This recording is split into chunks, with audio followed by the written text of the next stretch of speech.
Welcome to the Investor Coaching Show, a podcast to help you get an insider's view of the financial world and escape common investment traps. We look at the financial news of the day and help you make sense of it so you can relax about money. And here's your host, Paul Winkler. All right, we're back here on the Investor Coaching Show.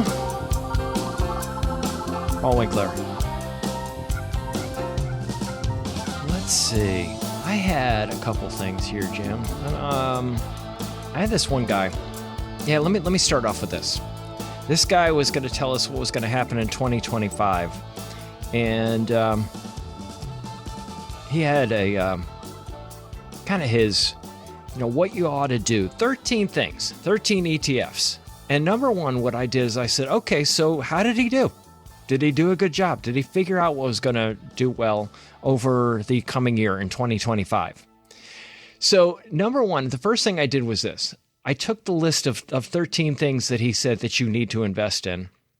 And what I did is I said, okay, so what are they? And he had the Energy Select Fund, a Spider ETF. And as a matter of fact, there was a Vanguard thing.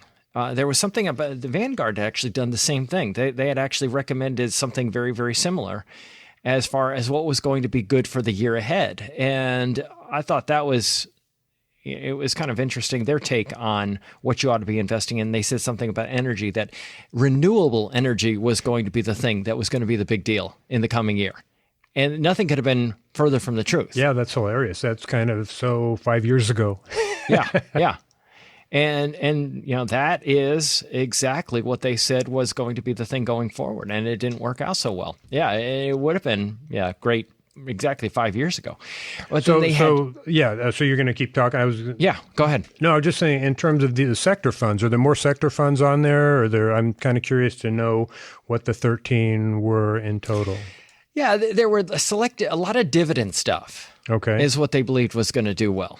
They had dividend leaders. Was one of the ones that they had. They Schwab U.S. Large Cap Value ETF was another one, and the Select Dividend, and that they had the Global Energy, and they had Morningstar dividend leaders, Amplify, CWP, Enhanced Dividend Income. So they really were pushing the idea of dividends, which is what I often talk about when people talk about, getting income in retirement. They talk about buying dividend-paying stocks, and I go, that's not a great idea.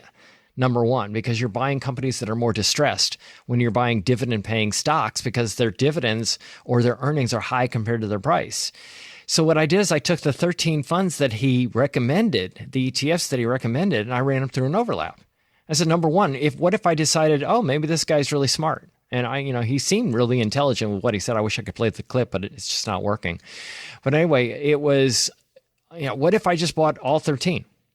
And you had, like, Exxon was held by 5 of them. Chevron was held by 8 of the ETFs that he had recommended. And then you have, multiple funds own Energy Transfer, LP, and Enterprise Products Partners, and MPLX was another one that was held by multiple different funds. And then you had ConocoPhillips was held by 6 of them. And ONEOK Inc. Was held by 9 of the different ETFs, and Merck was held by 6 of them, and so on and so forth. So you're basically owning the same stocks over and over again, and you just don't have any diversification. Yeah. So massive overlap. People think the dividends are like free money. I'm going to buy these stocks, and it's like free money. I not only own the stocks, but they're sending me all this money, and it just can't be further from the truth because, of course, what happens to the price of the stock when they pay the dividends? Right. Stock prices fall by the amount of the dividend. Yeah, exactly. So it's not just, money that they just had lying around that they thought they'd send out. It's people think of dividend stocks as it's just they're sending me extra money that comes from somewhere but doesn't affect the stock price. It absolutely does.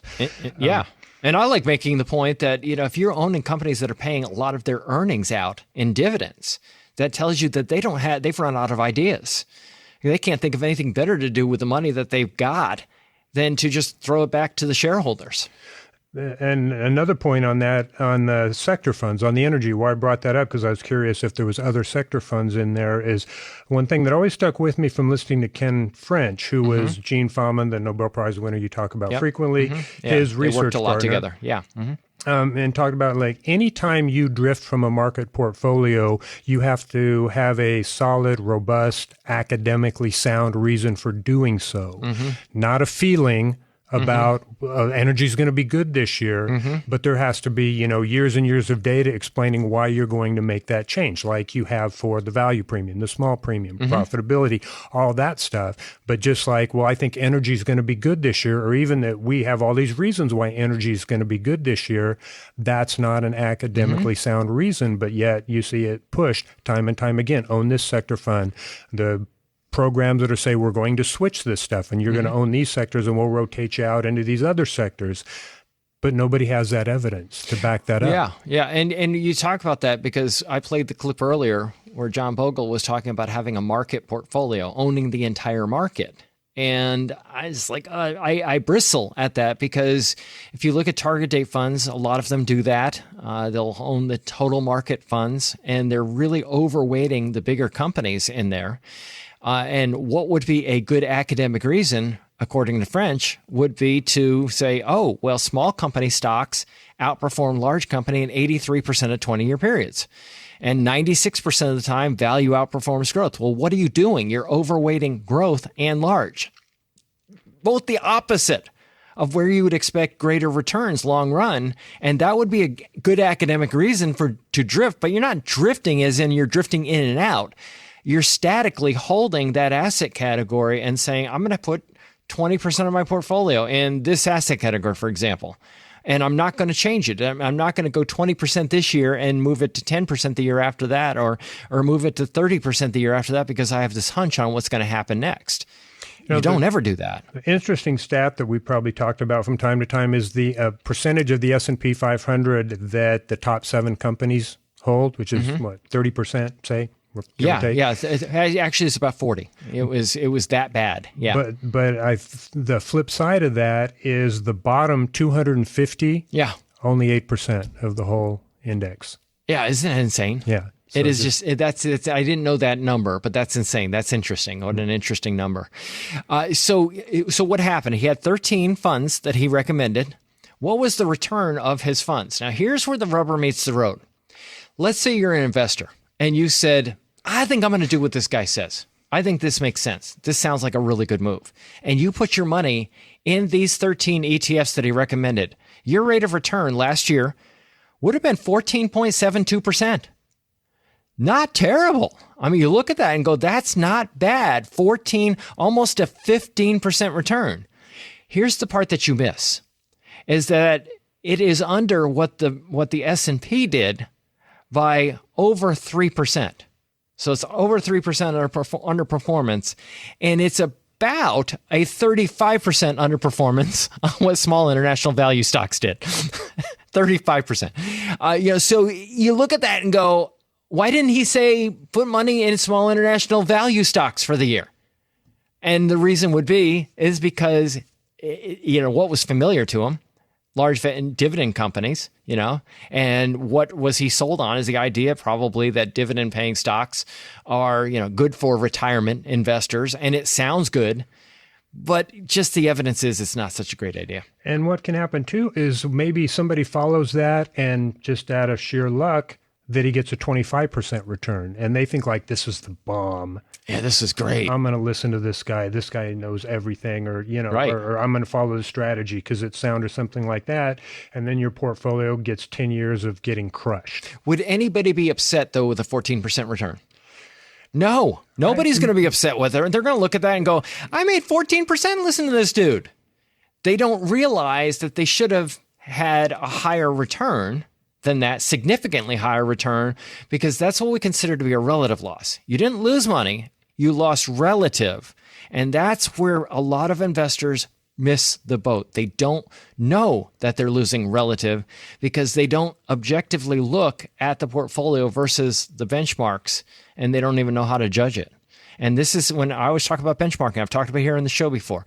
Like if I own a fund that's investing in large U.S. stocks, I benchmark it against the S&P 500. If I own a fund that is investing in value stocks, I benchmark it against the Russell 1000 value. If I own a fund that is investing in small company stocks, I benchmark it against the Russell 2000.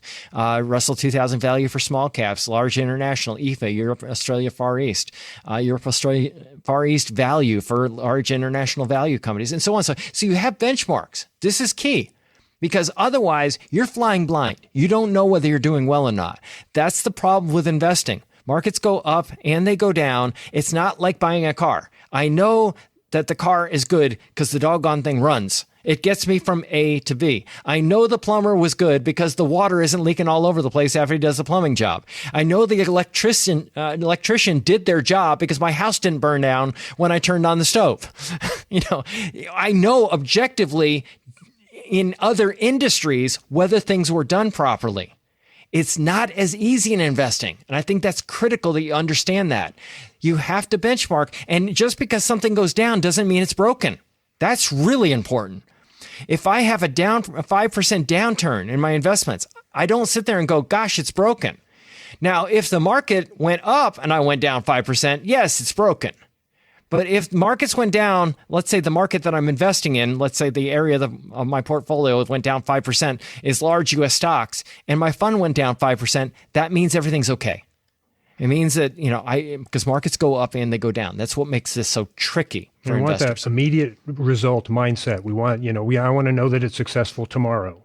I don't want to wait 10 years to make sure that I had this, this sound investment philosophy. I want to know tomorrow. I want to see this thing go up more than the market tomorrow and the next day. And that's how I'm going to judge it. And that kills you. Yeah. And it does. And what it does is it's very, very hard to stay disciplined, because if we hate pain, we run from it. But markets go up and go down. The question is not, did it go up? Did it go down? Did you go up less than the market did, or the area of the market that you're investing in, or did you go down more? That's the key. And that's why I think, I have yet to see an investor that knows how to actually judge their portfolio objectively that way. But that's how you do it. What I just went to, benchmarking the portfolio. That's the objective way of telling whether everything is going the way that it ought to be going. Hey, this is Paul Winkler. Hope you enjoyed today's edition of the Investor Coaching Show. If you want to learn more about what we do, go to our website, paulwinkler.com. Until next time, I'm Paul Winkler, reminding you that I believe that more educated investors are more confident investors, and confident investors are more successful investors. Have a great one. Advisory services offered through Paul Winkler, Inc., an SEC-registered investment advisor. The opinions voiced and information provided in this material are for general informational purposes only and not intended to provide specific advice or recommendations for any individual. To determine what investments are appropriate for you, please consult with a financial advisor. Paul Winkler, Inc. does not provide tax or legal advice. Please consult your tax or legal advisor regarding your particular situation.